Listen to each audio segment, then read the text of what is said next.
अब प्रसंग चल रहा है कि ये जो काल कौन है और ब्रह्मा विष्णु महेश की क्या जन्म मृत्यु होती है। अब ब्रह्मा जी, श्री विष्णु जी, श्री शिव जी की जानकारी हमें उनकी जीवनी से हुई है और इन महापुरुषों की जीवनी कहाँ वर्णित है? पुराणों में। जितने भी पवित्र हिंदू धर्म के आचार्य गुरु हुए हैं वो यही कहते हैं कि शिव पुराण में ऐसा लिखा है, विष्णु पुराण में ऐसा लिखा है और ब्रह्मा पुराण में ऐसा लिखा है, श्री देवी पुराण में ऐसा लिखा है और श्रीमद् भगवद गीता में ऐसा लिखा है और पवित्र वेदों में ऐसा लिखा है। तो उनके इस वक्तव्य को हमने सच्चा माना क्योंकि ये संस्कृत जानते हैं, सभी सदग्रंथ संस्कृत में लिपिबद्ध है। तो भोले श्रद्धालुओं ने उन अज्ञानियों के वक्तव्यों को शास्त्र अनुकूल मानकर सिरोधार्य कर रखा है। अब परमेश्वर पूर्ण ब्रह्म कबीर देव जी सारी सृष्टि के रचनहार ने स्वयं आकर के इस काल के जाल का भांडा फोड़ किया है। इसने जो जुल्म अत्याचार हमारे ऊपर कर रखे हैं उस परमेश्वर ने स्वयं आकर हमें बताया। 600 वर्ष पहले परमेश्वर कबीर देव जी ने यही ज्ञान दिया था जो आज पवित्र पुराणों में, पवित्र वेदों में, पवित्र श्रीमद् भगवद गीता जी में आज वर्णित पाया, उनके अंदर लिखा पाया।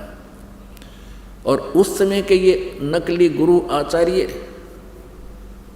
ये कहा करते थे कबीर जी तो जुलाहा है और शूद्र जाति से संबंध रखता है, इसको किसी ब्राह्मण ने शिक्षा नहीं दी, ये सदग्रंथों के बारे में क्या जाने, ये झूठ बोल रहा है।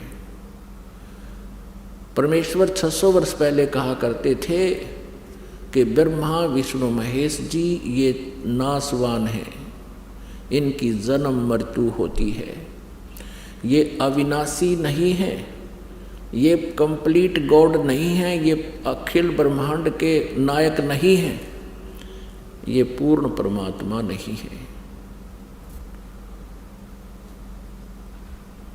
और इनकी साधना करने वाले संकटों से मुक्त नहीं हो सकते। तो उस समय इन परमात्मा के सतवचनों का इतना जोर शोर से विरोध किया, उन नकली गुरुओं ने जनता को भ्रमित कर दिया कि वह कबीर जुलाहा झूठा है, हमारे देवी देवताओं के बारे में ऊट पटांग बोलता है, उनका अपमान करता है और परमेश्वर के पीछे हमें लगा दिया उन दुष्टों ने। हमें भी पाप का भागी बनाया और आप भी घोर पाप के भागी बने। वही ज्ञान जो 600 वर्ष पहले परमेश्वर कबीर देव जी ने बताया था, आज ये दास आपको परमेश्वर के ज्ञान को अपने सदग्रंथों से मेल करके रूबरू करा रहा है। और पुण्यात्मा जो अच्छी आत्मा है, बुद्धिमान है, वो तुरंत इसको समझ रहे हैं और इन नकली गुरुओं के जो है उद्देश्य से भी परिचित हो रहे हैं कि ये क्या चाहते हैं। इनका उद्देश्य सदा ये रहा है कि हम जनता को सच्चाई से दूर रखें ताकि इनके ये रोजी रोटी बनी रहे, इनका आचार्य पद सुरक्षित रहे, इनका गुरु पद सुरक्षित रहे और इनको जनता के कल्याण से कोई लेन देन नहीं। यदि ये सत्य में वास्तव में जनता के हित ऐसी हैं, ये गुरु नकली और ये महंत अपना जीवन नष्ट कर रहे हैं, अगर ये हितैषी हैं तो इस ज्ञान को समझे और गहराई से सोचे तुम क्या कर रहे हो, क्या करना चाहिए था, तुम कितने दोषी हो भगवान के, और स्वीकार करें, सरेंडर करें इस ज्ञान के सामने कि हमारे पास ज्ञान नहीं है, नहीं तो आओ मैदान में और प्रमाणित करो अपने ज्ञान को किसी सदग्रंथ के साथ से। अब यह आध्यात्मिक ज्ञान चर्चा एक प्रोग्राम स्पॉन्सर करवाया जा रहा है भक्तों के द्वारा। अब इसमें देखते हैं कितने लोग आते हैं। यदि ये हितैषी है जनता के तो आएंगे और अपने विचार व्यक्त करेंगे, और साथ में फिर दास भी अपना टिप्पणी करेगा, विचार देगा। अब जिसको अच्छा लगेगा पुण्यात्मा स्वीकार कर लेंगी, ये भ्रमित ना रहेंगी। अपनी अपनी कह रहे हैं, लोकवेद सुना रहे हैं, तो वो लोकवेद अब पता चल जाएगा। जो सदग्रंथों से मेल खाता है वो ज्ञान तत्व ज्ञान है, और जो सदग्रंथों से शास्त्रों से बाहर है, आउट ऑफ सिलेबस उनके विचार हैं, तो वो तत्व ज्ञान नहीं, वो कोरा अज्ञान है।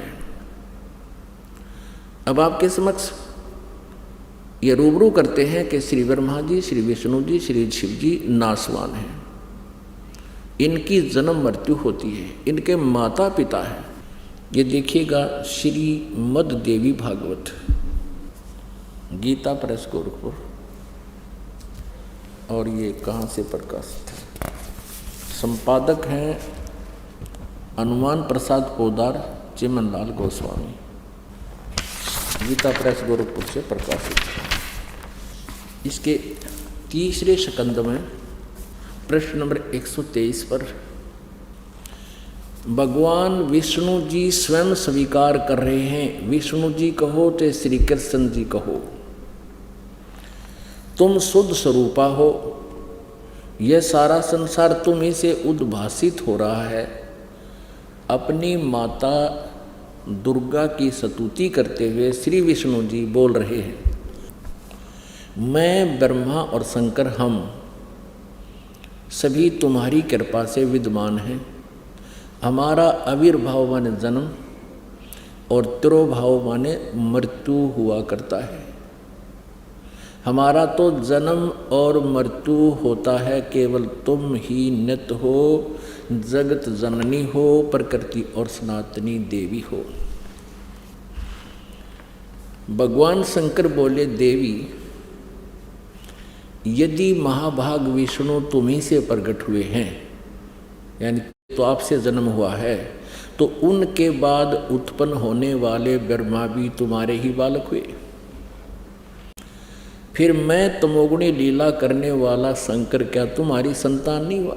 अर्थात मुझे भी उत्पन्न करने वाली, जन्म देने वाली तुम ही हो शिवे। संपूर्ण संसार की सृष्टि करने में तुम बड़ी चतुर हो। इस संसार की सृष्टि, स्थिति और संहार में तुम्हारे गुण सदा समर्थ हैं। उन्हीं तीनों गुणों से उत्पन्न हम, यानी रजगुण ब्रह्मा, सतगुण विष्णु, तम गुण शिव जी, तीनों गुणों से उत्पन्न हम ब्रह्मा विष्णु एवं शंकर नियमानुसार कार्य में तत्पर रहते हैं। हम ये तीनों देवता तो जगत का कार्य संभाले रहते हैं और तुम्हारे ही रूप हैं। पुण्यात्माओं, इस पवित्र श्रीमद् देवी भागवत अर्थात शक्ति पुराण ने, दुर्गा पुराण ने 4 कंसेप्ट क्लियर कर दिए इस थोड़े से पवित्र उल्लेख ने। एक तो ये सिद्ध कर दिया कि श्री ब्रह्मा जी, श्री विष्णु जी, श्री शिव जी की जन्म मृत्यु होती है, ये अविनाशी नहीं है। दूसरा ये कंसेप्ट सिद्ध कर दिया कि ये दुर्गा इनकी माता है। दूसरा कंसेप्ट ये क्लियर हो गया कि दुर्गा श्री ब्रह्मा जी, श्री विष्णु जी, श्री शिव जी की जन्मदात्री